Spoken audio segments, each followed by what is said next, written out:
Oi pessoal, tudo bem? Meu nome é o professor Tiago de Oliveira, sou professor do Departamento de Engenharia Eletrônica aqui do UFMG, especialista em eletrônica de potência. A professora Carmela me convidou para falar um pouco sobre esses desafios de desenvolvimento de soluções para energia limpa e segura dentro desse programa que vocês estão desenvolvendo. Eu vou falar um pouquinho sobre isso com vocês hoje. Obviamente o foco dessa discussão, que é uma discussão extremamente ampla, vai ser na área de eletricidade, de engenharia elétrica, que é a nossa área de atuação aqui do nosso departamento. E a ideia é tentar passar para vocês um panorama bastante amplo dos desafios que existem nesse setor de energia e algumas soluções que nós estamos caminhando que vão abrindo novos desafios para a gente poder atuar. Beleza? Espero que vocês se sintam motivados por essa área e qualquer dúvida também nós estamos disponíveis. No final da apresentação, vou passar uma lista de professores que atuam nessas áreas que provavelmente vocês poderão tirar suas dúvidas e conversar sobre esses assuntos de uma forma bem mais efetiva. Beleza? Então vamos lá. Primeiramente, eu gosto de começar essa discussão tentando ver quais são os desafios que a gente tem do ponto de vista de geração de energia, como que eles impactam a nossa sociedade, o que a gente gostaria de fazer para tentar descarbonizar nossa geração de energia, né? E para isso a gente tem que pensar o seguinte, né? No mundo de hoje, a gente sabe disso intrinsecamente, né? A gente tem uma forte dependência de fontes fósseis, fontes não renováveis. Se a gente for dar uma olhada nos últimos 30 anos, a gente pode perceber claramente uma grande presença de fontes não renováveis, como carvão, petróleo e o próprio gás natural, né? Pegando um recorte aqui de 2019, a gente vê que 86% da nossa geração mundial de energia veio de fontes não renováveis e apenas 14% vieram de fontes renováveis, né? Com destaque aqui para o petróleo, o carvão e o próprio gás natural. Por que isso necessariamente é um problema, né? Pensando que a gente está querendo descarbonizar a nossa sociedade, ou seja, diminuir a emissão de gases que são danosos à nossa atmosfera, né? Que podem gerar aquecimento, que podem gerar degradação de ambientes e ecossistemas e até afetar a nossa saúde humana, a gente vê que essas principais fontes de energia que a gente utiliza hoje para sustentar a nossa sociedade, elas representam 99% das emissões de dióxido de carbono dessa atividade que é a atividade de geração de energia. E é interessante ver, por exemplo, o carvão, que é o principal vilão nessa história, ele não é a principal fonte de energia, mas é uma fonte extremamente poluente. E uma vez que a gente pensa em tentar reduzir a pegada de carbono da nossa produção de energia, da nossa sociedade, é interessante a gente ver onde que essas fontes são empregadas para tentar pensar em alternativas de como que a gente poderia diminuir a dependência delas, né? E se a gente for olhar para onde a gente está empregando essas fontes, a gente vai ver que, no caso do carvão e do gás natural, principalmente a gente emprega na geração de eletricidade. Tem outra atividade importante que é no aquecimento, né, industrial, residencial, que seja. No caso do petróleo, é basicamente transporte. E aí veículos automotores, aviação e navegação. Beleza? Bom, se o objetivo é tentar reduzir a pegada de carbono, existem algumas alternativas que a gente pode atacar em cada um desses segmentos, né? No caso do transporte, por exemplo, a gente pode pensar em tentar melhorar a conversão de energia, usar biocombustíveis ou combustíveis com menor pegada de carbono, fazer eletrificação, né? E aí talvez seja uma solução mais famosa com os veículos elétricos, embarcações e aviões mais elétricos também, né? No caso do aquecimento, a eletrificação é uma oportunidade também, substituição de fontes para fontes de menor pegada de carbono, por exemplo, usar novas tecnologias como heat pumps, captura de carbono, ciclo combinado, para tentar melhorar a eficiência desses processos, né? Mas é interessante ver que muitas das propostas que a gente acaba enxergando para tentar reduzir a pegada de carbono dessas atividades envolvem eletrificar mais essas atividades, né? E o interessante é que a própria eletricidade é uma fonte secundária de energia. A fonte primária que produz a eletricidade também tem elementos poluentes ali no meio, né? Então, alguns desafios da própria eletricidade é a gente tentar usar mais a energia renovável, energia nuclear, apesar de para algumas pessoas isso parecer ser controverso, né? Mas se a gente pensar, a energia nuclear é uma energia com baixa pegada de carbono, emite pouca poluição, o impacto ambiental é bastante moderado, né? Basicamente é o descarte de água quente, né? Isso tem um impacto, mas não é tão problemático assim, e pode ser contornado. O problema é a segurança, né? Se a gente tiver qualquer tipo de acidente ou mau funcionamento das usinas nucleares, o desastre é muito grande. Então, o desafio grande desse setor é garantir segurança e convencer as pessoas que aquilo é seguro, né? Mas ainda podemos investir em eficientização, ou seja, menos perdas de distribuição, produtos mais eficientes para reduzir a nossa necessidade de consumo de energia e novas tecnologias, como, por exemplo, redes inteligentes, que é um tema que a gente vai comentar daqui a pouco, beleza? Bom, como temos esse movimento de tentar eletrificar mais a nossa sociedade, seja na substituição daquelas 3 primeiras fontes no setor de transporte e aquecimento, seja usar mais equipamentos eletrônicos no nosso consumo do dia a dia, né? Isso faz com que a gente tenha a demanda de maior eletrificação da sociedade. A gente tem a questão de como que a gente gera essa energia. Se a gente for ver, como a gente pode imaginar, grande parte da nossa geração de energia elétrica no mundo é uma geração baseada em fontes primárias não renováveis, principalmente carvão, gás natural e nuclear. Apesar que a nuclear ela não é tão poluente assim, como eu acabei de comentar, né? Mas se a gente for ver, 40% dessa produção de energia elétrica é baseada em carvão, que é um elemento extremamente poluente, né? E nos últimos 30 anos essa composição tem mudado pouco, né? Talvez um alívio que a gente tem agora, nos últimos 10 anos, com o crescimento das fontes alternativas, como solar e eólica, isso tem reduzido a importância dessas fontes não renováveis na nossa matriz, mas ainda temos um crescimento relativamente tímido, né? Tem muito caminho ainda para a gente poder ter uma matriz bem mais renovável no mundo. Bom, no Brasil, a gente sabe disso também de antemão, nós temos uma composição bastante diferente, né? O Brasil é um país com uma matriz elétrica muito renovável, né? 85% da nossa geração de energia hoje ela é renovável. A gente só perde para a Noruega, que é 98%, né? Mas nós temos um país fortemente dependente de uma única fonte, que é a fonte hidrelétrica. Apesar disso não ser necessariamente um problema, mas a gente fica exposto aos ciclos de chuva, né? Momentos de seca são momentos onde a gente tem necessidade de complementar a geração, e essa complementação no Brasil é feita a partir de usinas termoelétricas baseadas principalmente em biocombustíveis, gás natural e carvão, né? E aí essa complementaridade faz com que a gente tenha um aumento de custo da nossa geração, porque essas termoelétricas são muito mais caras, e também aumente a pegada de carbono da nossa produção. Isso é um problema. Interessante também ver que nos últimos 10 anos, aqui no Brasil, nós tivemos também uma grande expansão das fontes alternativas que ajudam a gente a fazer essa complementaridade da energia hidrelétrica, agora com energia renovável e não tanto com energia térmica, mas ainda temos um crescimento não tão expressivo assim, né? Precisamos crescer ainda mais. Bom, uma coisa interessante é que essas fontes alternativas, eólica e solar, elas se mostram como fontes bastante interessantes para a gente pensar em uma alternativa para descarbonizar a matriz elétrica do nosso país e do mundo, né?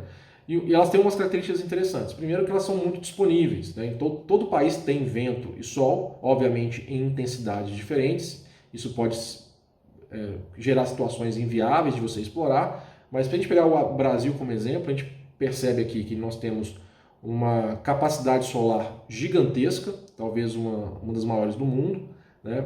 E temos uma capacidade eólica também interessante, apesar de que você olha o mapa do Brasil, não temos tantas áreas vermelhas, mas nosso país é muito grande, então a área de costa que a gente tem, a extensão da costa no sul, no nordeste, garante que a gente tenha muita capacidade de exploração de potência eólica também, né? Então cada país vai ter alguma complementaridade, algum jeito de aproveitar isso, e é uma forma de a gente ter um recurso energético disponível que a gente pode explorar, coisa que, por exemplo, a hidrelétrica não seria possível, já que as bacias exploráveis não estão disponíveis em todos os lugares, né?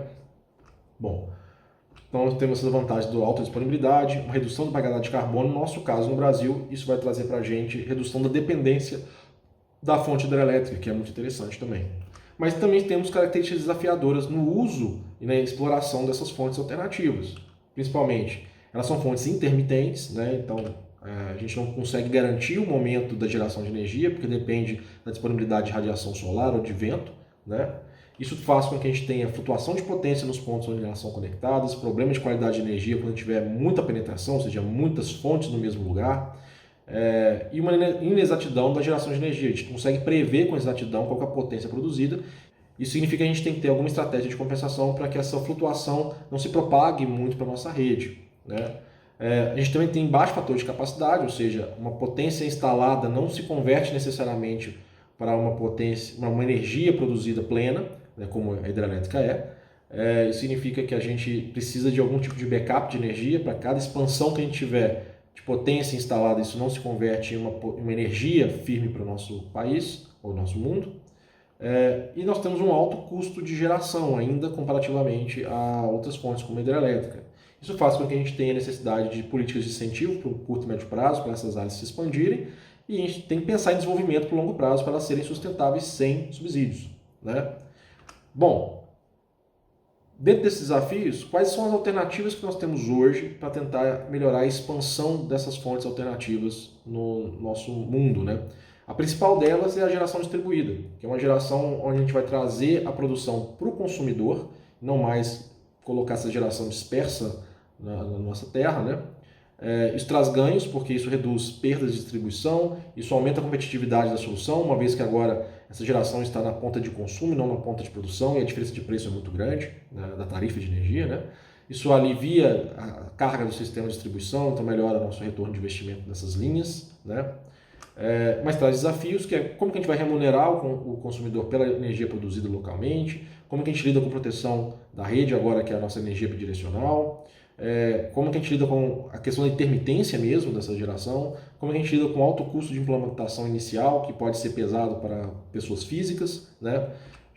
Várias questões vão surgindo a partir desses desafios, né? Como que a gente garante a manutenção do sistema sem subsídios, como que a gente pode fazer com que o consumidor explore a totalidade da sua capacidade de geração e não só aquela quantidade suficiente para ele compensar o seu próprio consumo, como é o caso que a gente faz hoje, né? Só garantir que ele pode compensar o seu próprio consumo, significa que existe capacidade ociosa que nós não estamos explorando, como que a gente lida com intermitência, como a gente garante proteção, como que a gente pode aproveitar melhor a infraestrutura instalada, já que a nossa fator de capacidade não é tão grande, como que a gente melhora a disponibilidade de energia. Então tem várias questões que vão surgindo, né? Bom, e aí nós vamos ter diversos desafios a serem atendidos para resolver essas questões, que são desafios regulatórios, desafios econômicos e desafios tecnológicos também para a gente abordar, beleza? Bom, existem outras alternativas que são baseadas na mudança de paradigma, como a gente pensa a nossa infraestrutura elétrica para acomodar um maior percentual de renováveis. Bom, o que nós temos? O que nós tínhamos anteriormente era um sistema totalmente centralizado, grandes geradores bem distantes do centro de consumo, transmissão, distribuição e consumo, então uma rede unidirecional de energia. Com a geração distribuída, nós temos agora uma rede mais distribuída e dispersa, onde nós temos geradores mais próximos das centrais de consumo, fluxo bidirecional de energia, mudou um pouco a infraestrutura e gerou desafios em relação a isso. Mas nós temos outras possibilidades, que em vez de pensar em simplesmente distribuir a geração, a gente pode pensar, por exemplo, em ter entidades como micro-redes. O que é uma micro-rede? Uma micro-rede é uma entidade local, né, que vai englobar um pequeno conjunto de consumidores ou um único consumidor, por exemplo, onde localmente a gente vai encontrar geração distribuída, geração despachável, como o próprio gerador de diesel de backup, por exemplo, poderia existir ali, armazenamento de energia em diversas formas, baterias, volantes de inércia, né, várias alternativas, os próprios consumidores, uma rede de comunicação que gerencia todas essas gerações e armazenamentos, um controlador de energia local para fazer a gestão energética desse sistema e um ponto de despacho com a rede, né? Quais são as vantagens dessas micro-redes? Elas permitem que a gente possa suavizar a intermitência da geração distribuída, uma vez que se a gente tiver excesso de geração a gente pode armazenar, se a gente tiver falta de geração a gente pode injetar com as baterias. Então, ela cria uma única entidade despachável. Então, do lado da rede, é uma unidade que tem uma certa previsibilidade da troca, do fluxo de potência entre rede concessionária e rede privada. Ela permite uma comunicação com sistemas supervisórios mais amplos, que permite automação, gestão inteligente, otimização, né? Para o consumidor local, eu tenho uma alta disponibilidade de energia, porque caso tenha alguma falha na rede, a própria rede local consegue fornecer potência se ilhando, né, da rede macro e garantindo que o fornecimento seja ininterrupto, que é interessante. Eu posso otimizar recursos porque eu tenho inteligência, tenho comunicação, tenho controle, e isso obviamente cria novos mercados, né? A microrede é interessante também porque ela é um bloco fundamental de uma rede inteligente, de uma smart grid. A smart grid é uma rede que vai ter geração distribuída, geração dispersa, armazenamento distribuído também na nossa sociedade, e aí eu posso ter cada elemento, né, um prédio, uma cidade, um bairro, desenhada como uma microrede, que vai ter a sua própria gestão local de recursos energéticos, que vai interagir com a rede mais ampla, né, com a área mais ampla, também fazendo uma troca de energia e uma compensação, uma comercialização ali. E isso significa que eu vou ter uma rede elétrica mais inteligente, mais eficiente, mais otimizada, né? Isso, obviamente, traz diversos desafios, também normativos, né? Como que será a comercialização de energia no futuro, quais são os protocolos de comunicação, como será a infraestrutura, como que a gente vai criar um mercado de crédito de carbono, por exemplo, para fazer essa compensação. Produtivos, né? Como a gente cria uma cadeia nacional, como vai ser a mão de obra que vai atuar nessa área. E também desafios tecnológicos, né? Como que será o sistema de supervisão, como é que a gente coordena centenas, milhares de conversores e geradores funcionando ao mesmo tempo, como é que a gente gera estabilidade, qual vai ser a infraestrutura de comunicação, como que a gente vai lidar com Big Data, como é que a gente vai automatizar toda essa gestão de energia, sendo que a gente tem centenas, milhares, milhões talvez de informações chegando, como é que a gente vai produzir informação para poder coordenar isso tudo, né? Estão vários desafios que a gente pode atuar, que fomentam diversas pesquisas e desenvolvimentos tanto da academia quanto do setor privado do mundo afora, né? E aqui na UFMG a gente tem um privilégio de ter vários centros de excelência que estão pensando e atuando nessas áreas. Aqui eu estou listando 3 grandes grupos de pesquisa na área de eletrônica de potência, que têm atuado também no desenvolvimento de infraestrutura, de hardware, né, e controle e gestão para contribuir com essas grandes questões. Que tem a lista de professores de cada um desses grandes laboratórios, né, que atuam nessa área. Vocês podem ver que é um conjunto expressivo de professores. E temos também 2 professores aqui que vale a pena citar, que é o professor Wallace e a professora Vaded, que atuam nessa área também de energia. O Wallace tem muito costume de tratar do impacto da geração na rede elétrica, na questão de qualidade de energia, e a Vaded ela pensa o mercado de energia, regulação, que também são os desafios talvez maiores neste momento, beleza? Então, com certeza, se vocês tiverem qualquer dúvida nesse setor, vocês podem procurar esses professores e ter uma conversa que vocês vão ter uma clareza maior sobre quais são os desafios mais pormenorizados e como vocês podem atuar nessas áreas. Espero que tenha sido elucidadora essa apresentação. Eu agradeço a oportunidade e me despeço. Obrigado.